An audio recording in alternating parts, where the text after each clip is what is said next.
We return here to dive into your mailbag questions next here on Locked On Ravens.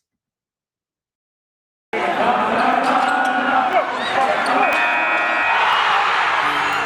are Locked On Ravens, your daily Baltimore Ravens podcast, part of the Locked On Podcast Network, your team every day.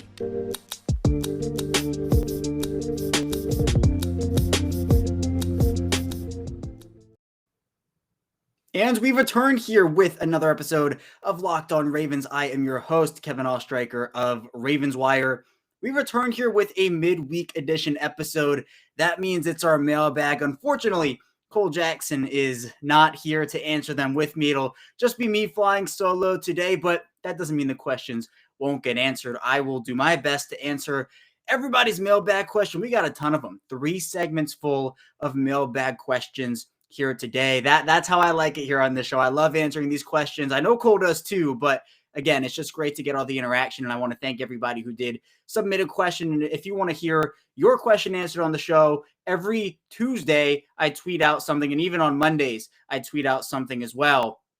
Be sure to put your answer down below when that tweet comes out, the mailbag tweet, whether it is on a Monday or on a Tuesday, and I will do my best to answer it. Sometimes we get more questions than the show can allow in terms of the time, but I love getting to as many of these as I can. So we're going to dive right into it here again. 3 straight segments of mailbag questions. So let's get into it here. Before we do that, though, I want to thank everybody who is listening today, making Locked On Ravens your first listen of the day. I really appreciate everybody, whether this is your first episode listening to us here on Locked On Ravens or your 300th, 400th, 500th. You've been there since the beginning with me.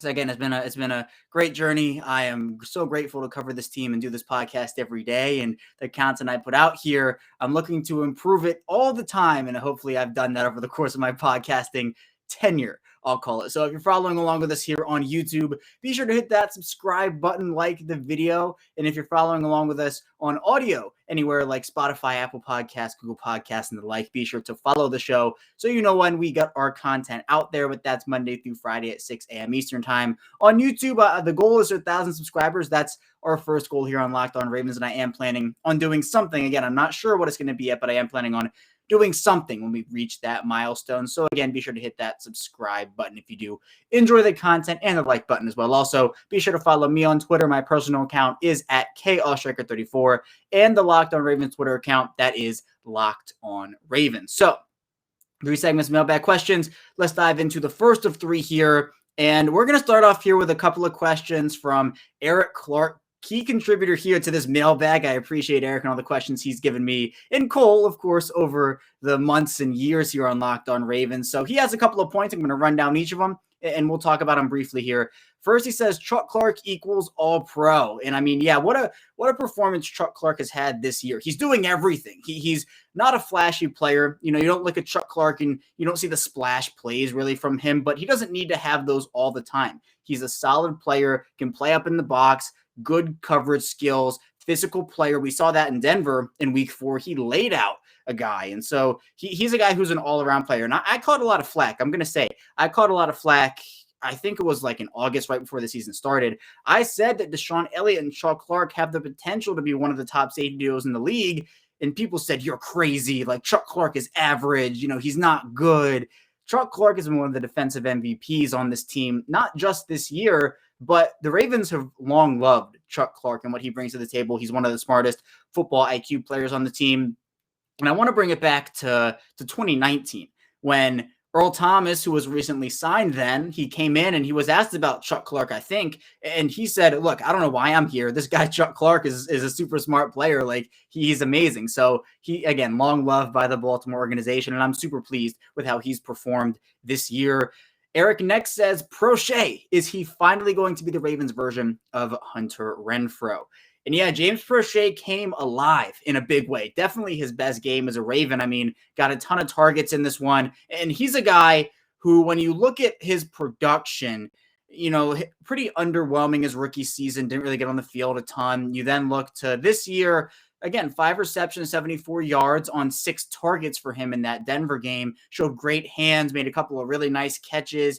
You know, he was a really solid contributor there. But my worry here for Prochet, and I'll throw Devin Duvernay in here too, is where do the snaps end up coming from when Miles Boykin and Rashad Bateman come back? Because it seems like the Ravens have a plan for both those guys, right? They want to get Bateman involved. He is a rookie, so I'm not entirely sure how that's going to look yet. He might just be ramped up.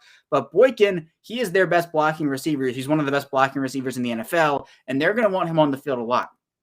So when looking at actual snap counts for these guys, I mean, Marquis Brown has played 186 snaps. Sammy Watkins leads the wide receiver room with 225. Prochet has 49. Devin Duvernay has 142. And if you want to throw Mark Andrews in the category, it's 204. So Prochet's snap count usage, if we just want to single in on him, 10% of snaps in week 1, 7 in week 2, 22% in week 3, and 33% in week 4.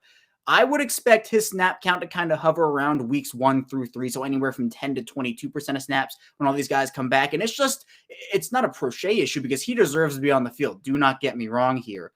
But I think that he could have a definitely defined role on this team where he can get 3-4 targets a game and really do well with them because he is a hands guy. He can catch, 80-90% of his targets and contribute in a big way. I don't think the return of Bateman and Boykin should necessarily take Duvernay or Prochet off the field for that matter, but it will be interesting to see how those guys end up performing once the duo of Bateman and Boykin come back. Eric says, why is Andre Smith on the team? But really, was it me or did he look like he was holding on for dear life? And yeah, I mean, Andre Smith, he's someone who Spencer Schultz came on this show. I think it was in August. It might have been July, but I think it was August. And he said, Andre Smith, pretty much does not look good out there. I don't think he said that word for word, but he pretty much said, yeah, Andre Smith is not looking good right now. And he did not have a great game. I mean, he was okay. He held his own. But if Alejandro Villanueva has to miss time and Stanley is still out and the Ravens have to rely on Andre Smith, I don't know if that's the best situation and scenario. Why he's still on the team is he knows the system. He's been with the team since the end of that 2019 season, signed on right before the Tennessee divisional game. And so finding an offensive lineman, at least a quality one at this point in the regular season, is a pretty tough ask because you just have so many guys who need offensive linemen right now. So many teams need offensive linemen right now. And so Smith was one of the better options for them in terms of knowing their system and being familiar with it instead of having to coach up all these new guys, which they've been doing. They have some guys on the practice squad. David Sharp was protected on the practice squad this week. So Smith, not the best option. It's not great to see him in the game. Hopefully he can improve. But right now, I don't know, maybe I'm putting Adrian Ely out there instead and seeing what happens. So hopefully Villanueva can recover, and obviously hopefully Stanley can come back as well. And finally here, last question from Eric. Can we realistically expect Calais to keep up his snap count? And so, yeah, Calais Campbell's been playing a lot of snaps. Let's go back to his snap count right now. I'm pulling it up. He's played the most defensive snaps out of all the defensive linemen on this team right now, 178, 70% in week 1, 57% in week 2, 75% in week 3, and 69% in week 4 for a grand total of 178 snaps. Comparison-wise, if you want to look at it that way, Justin Ellis has played 94, Brandon Williams 92, Justin Madubuike 82, Broderick Washington 68, Khalil McKenzie 15, and Derek Wolfe none. So Calais Campbell by far has played the most defensive snaps on that defensive line so far this year. It'd be amazing if you could keep that up. I don't see it. I think the Ravens will scale him back a little bit, especially once Derek Wolfe comes back and Madubuike continues to ramp up his work. I thought Broderick Washington's looked really good so far this year in his reps.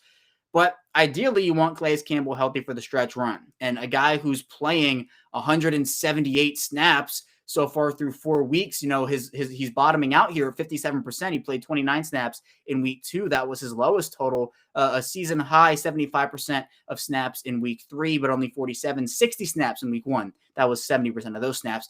You want to have him available. So I think that for the greater good of Campbell himself, if they want to scale that back and let's say give him 55 or 58% of snaps, and once Derek Wolfe comes back, you maybe lower that to 50, then I think that would be good for the stretch run where you can have him available for that back half, for the playoffs.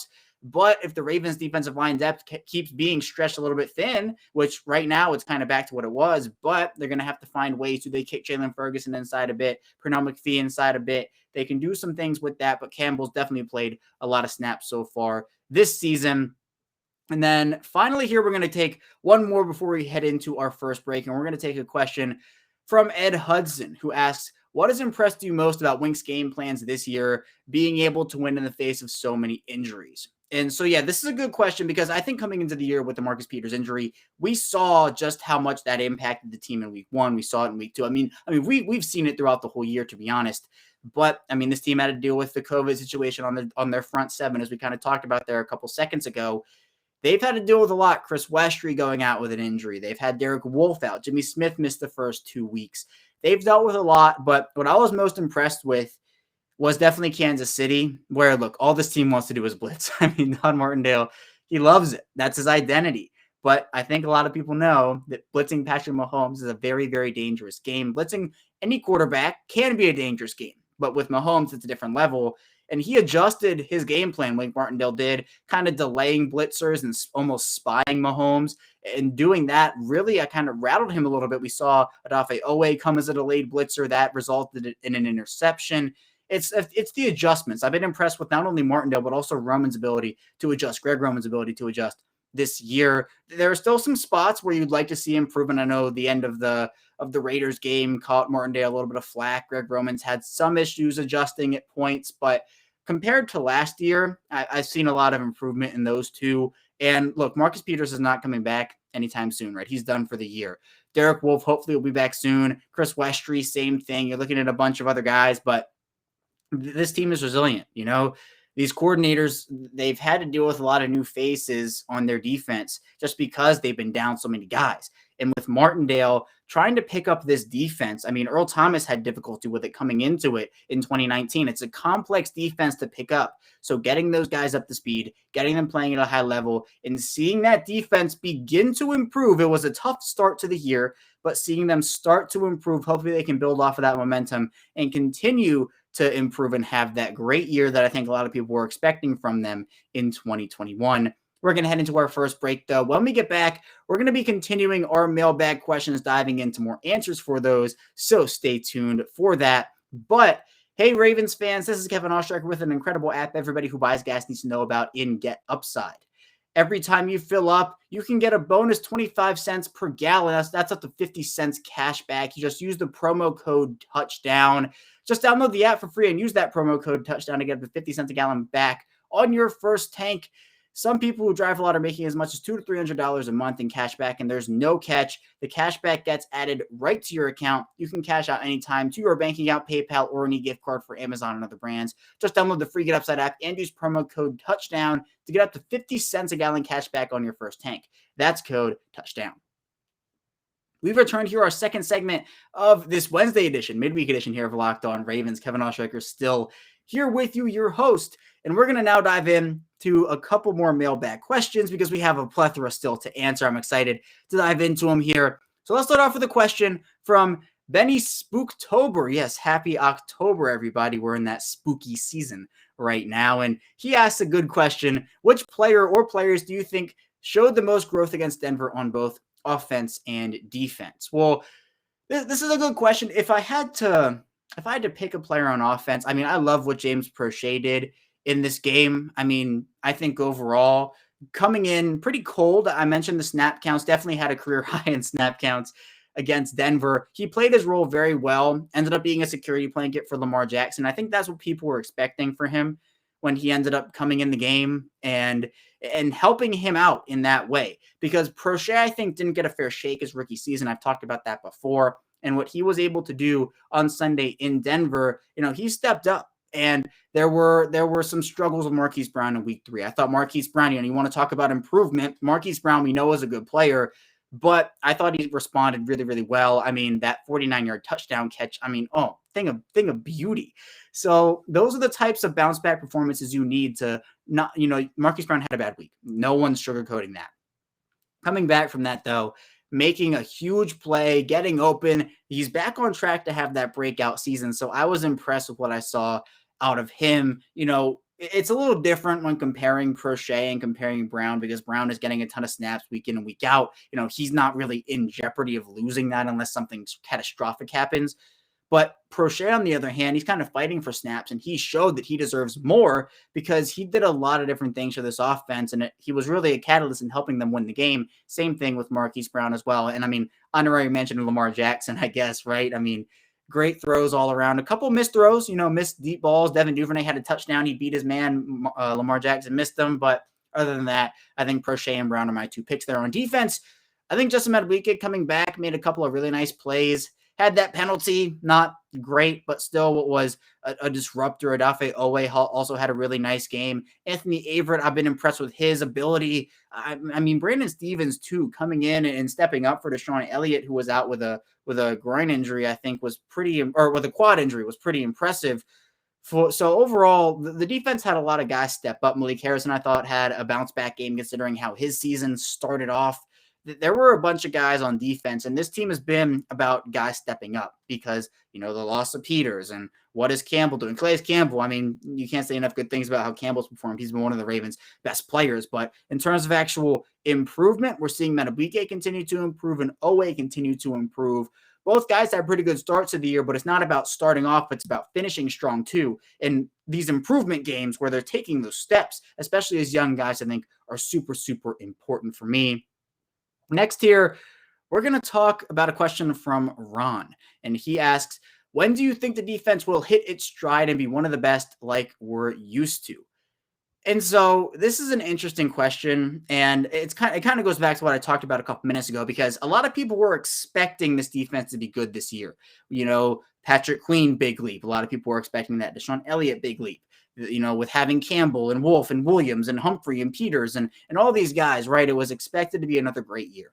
And it has been a struggle so far. This defense has really struggled against the pass. It's been a bit better over the past 2 weeks. But they were in the bottom of the league in pass yards allowed and all this different stuff. But they've now started to get it together. And I think it's just a matter of continuing to find their identity and figuring out what their defense is like without Marcus Peters in the fold. I think people understand the gravity of the loss of Marcus Peters. I don't have to go into too much detail. He's a ball hawk. His football IQ is off the charts. He forces quarterbacks into bad throws. He gambles, and those gambles pay off for him a lot of the time. Sometimes they don't, right? Sometimes he gets beat 30 yards down the field, 40 yards down the field, and it's a touchdown. But, it's those types of risks with Marcus Peters that makes him such a wild card, but a good wild card at that. He's a phenomenal player and a great compliment to Marlon Humphrey. So now this defense is starting to learn about who they have now to replace him. Marlon Humphrey. Tavon Young is getting back into the groove. Jimmy Smith is getting used in a bunch of different roles here. They're using a bunch of guys on the outside in the slot. They have Darius Washington, who's been inactive for a couple weeks, but still can provide some stuff there. So they have some interesting pieces that they're trying to figure out. And I think hopefully once Patrick Queen takes that step, because I think we're all waiting on it. I think a lot of people have been disappointed with Patrick Queen so far and what he's brought. But honestly, it has been disappointing. The missed tackles are a huge issue, with a lot of players. It's not just Queen in particular. But if they can clean up on that, and if Patrick Queen can take that next step and the secondary can just tighten up a little bit more, which they, again, have done, I think that's when we'll see it. So I think Indianapolis on primetime football, Monday night is a huge game for them. Los Angeles in next week against the Chargers and a sneaky good Charger team. It's good. And it's important they build that momentum to a back half of their schedule that, again, 5 of their last 7 opponents are against division rivals. And then the other 2 are the Green Bay Packers and the Los Angeles Rams. So I'm saying by the middle of the year, this defense will be back to somewhat of what they were. I mean, it probably won't be the same without Marcus Peters because his loss, again, is just so big. But it's not something they can't overcome in the long run, at least in my opinion there. I do want to kind of pay attention to this, though, from Mel Vogelsang, who says, when you have Lamar Jackson, you always have a chance. And so this was a comment from him, and I want to address it for a minute or two here because it is true. A lot of teams, they don't really have that mindset anymore of, hey, look, we're gonna go into Baltimore and blow out the Ravens. Spencer Stolz talked about this yesterday on the show. Lamar Jackson gives the Ravens a chance in every single game that they play at the National Football League. And people will say, well, he doesn't have the weapons or he doesn't have the offensive line. Well, sometimes he hasn't. And he's still led this team to win after win after win. He's improved. The improvement has been phenomenal from Lamar Jackson. So I agree with this. Lamar Jackson, when you have him on your football team, and luckily it's in Baltimore here, you always have a chance to win. His dual threat ability. Again, the narrative with him and with the Ravens offense was if you stop the run, if you key in on the run and stack the box and force the Ravens to throw the ball, you win the game. That's not the case. Lamar Jackson has improved. The play calling has gotten better from Greg Roman. I think Jackson and Roman have improved some of the biggest amounts on this team so far this year. They're not perfect, but it's better than what we have seen by a long shot. And I'm excited to see Jackson continue to improve. I'm excited to see Roman hopefully open up this playbook a bit more. But I agree, whenever the Ravens have Lamar Jackson on the field, they absolutely do have a chance. We're also here going to talk about a question from Bruce Anderson, which is actually something I've been thinking about for a little while and I wanted to talk about. He asks, why does it take so long for offensive plays to get called? And so, this has been a thing over the past couple of seasons, right? We see the Ravens in the huddle and they'll be in there. They'll be talking about everything and the play clock will be down to 10, 9, 8, 7. And they're finally getting out of the huddle and everybody's probably thinking, get to the line, snap the football. And they've had a couple of close calls there where they have not gotten the snap off. There have been delay of game calls, not against Detroit though, but there have been a couple of delay of game calls. They've gotten very close to getting delay of game calls on multiple occasions. And so there are a couple different reasons, and it's kind of interesting to think about because I'm sure that there are, plenty. But one, it comes down to the time of possession battle sometimes, where if the Ravens are winning a ton or by a ton, and they want to take as much time off of that clock as they can, they feel comfortable getting to the line and just making sure that they're taking up as much clock as possible. And it's interesting because the Ravens and the time of possession battle, my saying here on this show, if you've listened before, is if the Ravens win the time of possession battle, they usually win the game. Not always the case, but usually they win the game. I think that's a key component of what this team does.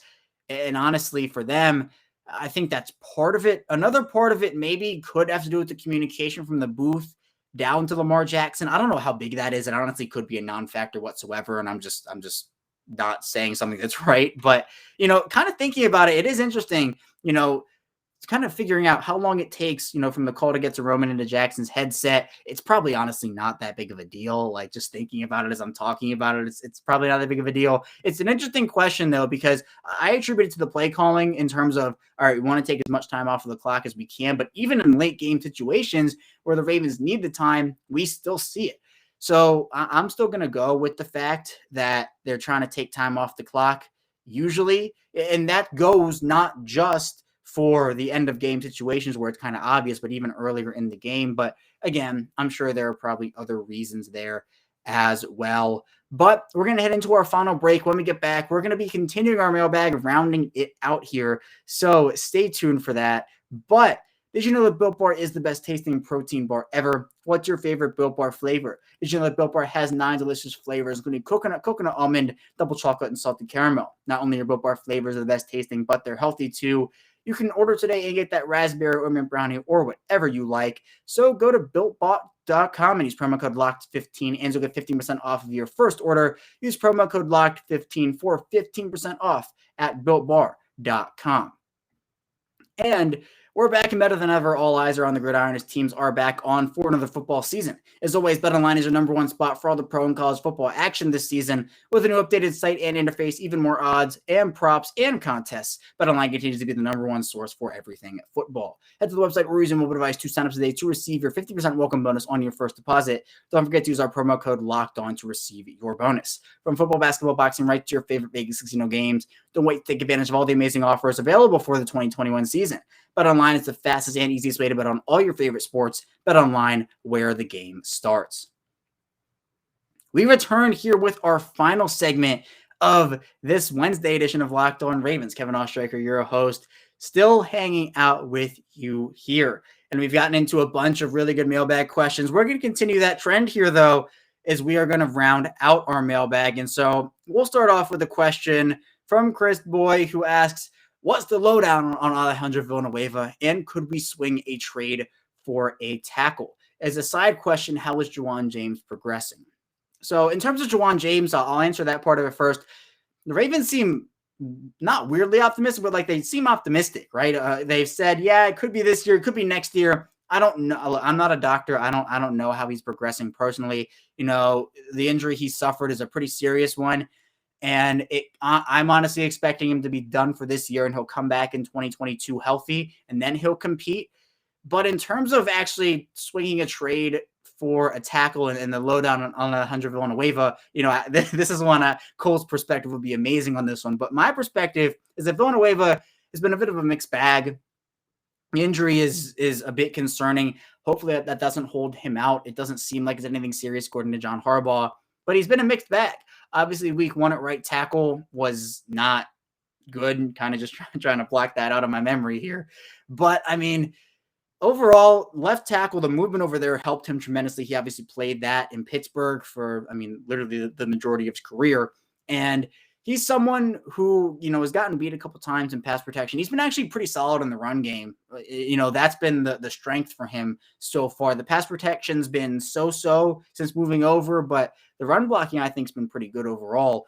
He's someone, though, who my question, and I'm going to kind of spin this in a different way for a second, is when Ronnie Stanley comes back, whenever that is, is it this year? Is it next year? It seems like it's going to be this year, but we don't know. When he comes back, when Stanley comes back, who's the odd man out? Because, again, Villanueva's been playing decently well on the left side, but, they signed him for a reason to play on the right side. Meanwhile, Patrick McCarry's been one of the best right tackles, one of the best tackles in the NFL right now. His pass block win rate is unbelievable. Do you put Villanueva in a swing tackle role as a backup and keep McCarry in there? It's an interesting question. Something that, honestly, I have trouble answering right now. If I had to pick right now, if I had to, I'd say Villanueva gets benched and McCarry continues to play. But we will see. In terms of trading for a tackle, it's easier to trade for a backup right now. But again, it's honestly pretty hard to do so. Teams need tackles. Teams need offensive linemen right now. Finding a guy who a team would want to part with one and not want a huge amount of draft capital two for is a pretty tough ask, I think, at this stage.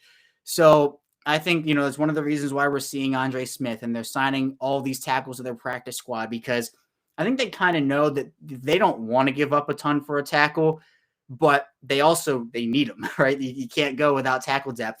Hopefully Tyree Phillips comes back. It seems like it's weeks, not months for him, as John Harbaugh said. So the whole thing of trading for a tackle, I like the idea of it. But again, if they're trading for a guy and have to give up a first or a second or a third for a guy who's not going to play for the entire year, it becomes a bit of a different story. James, I talked about the offensive line. I do want to focus in on the secondary, though, because, again, my saying here, I've said it tens of millions of times, is when the Ravens start the year, they have 10 million healthy corners, and then they end the year with 2 healthy corners. And again, they're signing guys off the street. Kevon Seymour has been a guy. They have all these other players. Chris Westry, I think, is going to be big for them, but Averett's been amazing. Anthony Averett's been amazing. Ron Humphrey's been amazing. But it would make sense if they trade for a depth piece, even if it's a guy on a 1-year contract. Guys who maybe if they want to go a route, who's familiar with the team. Is Nigel Warrior an option? Devontae Harris, if they want to go, oh, this guy knows the system, we can bring him back. There are a few other kind of mid-tierish options that they could go with. Another player who they could trade for, or positional group they could trade for, maybe on the defensive line, depending on Derek Wolfe's status. It seems like he's going to come back sooner rather than later, but we just don't know at this point. I think having another guy who can generate some interior pass rush would not hurt this team whatsoever. If Nick Boyle continues to stay out, would a trade for a third tight end work for them, or are they still confident in Eric Tomlinson, what he brings? It may be a running back. I think they're confident in their 3 guys there, but just looking at trade options positional-wise, this isn't necessarily player-wise. I'm not focusing on that right now. I'm focusing more on positional groups. A linebacker, an inside linebacker, whether Patrick Queen continues to progress or not. Are they comfortable with Chris Board and Josh Bynes? It seems like it, but at the same time, maybe. Do they want safety depth with Deshaun Elliott's injury? Maybe he's out for a couple weeks and they want somebody to be insurance there, especially because Brandon Stevens has played well, but what if Stevens goes down? What do they do there? Is it the Geno Stone show or Darius Washington show? So we'll see. There are some trade options that I think aren't bad, but I do think at the end of the day, they have guys who they like, and I wouldn't be shocked to see them make a trade at the trade deadline. And as we get closer to it, we'll talk about it more. But for right now, I agree, James. I think offensive line and cornerback, or secondary, if you want to classify it that way, are the 2 biggest positional groups where I could see the Ravens making a move. And finally here our last mailbag question, or no, actually we have two more. One of our mailbag questions here comes from Dude Sippin, and he asks, why haven't we seen Mark Andrews be the main priority in this offense? This is a good question. I want to answer it, and I've been meaning to talk about this for a little bit. Andrews and Marquis Brown, we've talked a lot about them over these past couple of seasons, and we've talked on this show before about, hey, look, who's it going to be this week? Is it going to be Marquis Brown? Is it going to be Mark Andrews? One of them got keyed in on, and the other one had a huge game. Usually, that's what happened. But this year, we've seen the Ravens utilize their weapons a lot more, and they just have better ones this year. And so teams are keying in on Andrews, right? They do not want Mark Andrews beating them. They know that he's a threat. He and Lamar Jackson have their chemistry together, but that leaves other guys open. Marquis Brown has been open for like all the plays he's played, all the snaps he's played this year. Like, it's been unbelievable. He's done a great job of getting open. Devin Duvernay, we've seen some flashes from. James Prochet, same thing. Sammy Watkins has been a great addition. He's been amazing. You know, Josh Oliver's made a couple catches here and there. The running backs have been involved a bit more than we've seen, although I would like to see the running backs involved a bit more. But I want to go through the target share, because the target share was impressive. Just the splits here. Marquis Brown, 5. James Prochet, 6. Mark Andrews, 8. Sammy Watkins, 7. Devin Duvernay, 6. Right? Those are the top 5 guys, and none of them had less than 5 targets on the day. And Andrews, you know, surprisingly, we're talking about how he wasn't involved, but he led the team with 8 targets against Denver on Sunday. So this is how I think I like this offense. I don't want Lamar Jackson just throwing to one guy over and over and over again, where it's all right, one week, this guy has 10 million targets, and the next week, this guy has 10 million targets. This offense is so much more dangerous when Lamar Jackson is spreading the football around. He has the weapons to do so. He's getting Bateman and Boykin back soon. The running backs, again, I would like to see them more involved as well. But Andrews hasn't gone away, and I think it's more just teams keying in on him and making sure they don't get beaten by him. So he's due for a touchdown. He is really due for a touchdown, and I'm excited to see how he is utilized more. But I think the main reason he's not being utilized a ton right now is because teams are just knowing that he's good and wanting to stop him, and again, have Lamar Jackson beat them somewhere else. So yeah, Tyson Williams has been kind of a story. You know, he's been a real story, especially over this past week. I mean, even going back to the preseason. So long story short, before we actually get into the bit of the long story, Williams ends up having a great preseason, makes the team. All the Ravens running backs in 2020 go down, and he's cast into a huge role in week 1. I mean, pulling up the snap counts from him, it's actually pretty interesting. We've seen him end up playing 51% of snaps in week 1, 49% in week 2, 50% in week 3. And obviously the situation we're talking about here, he plays no snaps, 0% in week 4. He's a healthy scratch. The Ravens call up Le'Veon Bell. And to be fair to all the running backs, the run game has struggled to an extent, right? The stats won't say that necessarily, at least over the last 2 weeks. Let's break it down. Over the last 2 weeks, the Ravens running game has struggled. We take it to week 4, 3.4 yards per carry. Williams this year has been great, 6.1 yards per carry. He's shown some great bursts, great acceleration. But the fact of the matter is that he is a second-year guy, but technically, you know, he didn't play a ton of games last year. He was active, I believe, for the Pittsburgh Steelers game last year when the Ravens had COVID. They had COVID run through their facility. But technically, you know, he's a rookie based off of the amount of times he played last year, which was barely any. So he's still learning the game. And Spencer Schultz made a great point on yesterday's show, and we talked about this a bit then too. But Williams is a player who struggled with fumbles a bit in the ball security, had a fumble in week 1, also had a fumble in week 2 that was picked up and returned for a touchdown for the Ravens by Devin Duvernay.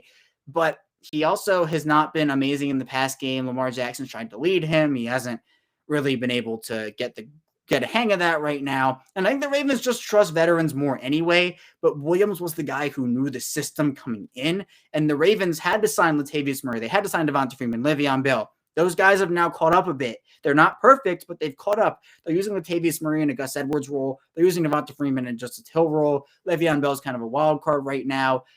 And Jeff Rebeck reported that the Ravens haven't been happy with how the Ravens have seen Tyson Williams run on offense. So this could just be a situation. It could be a doghouse type thing. It also couldn't be. I did say, you know, the John Harbaugh doghouse, if he's in there, it'll be tough. There's no indication that he is.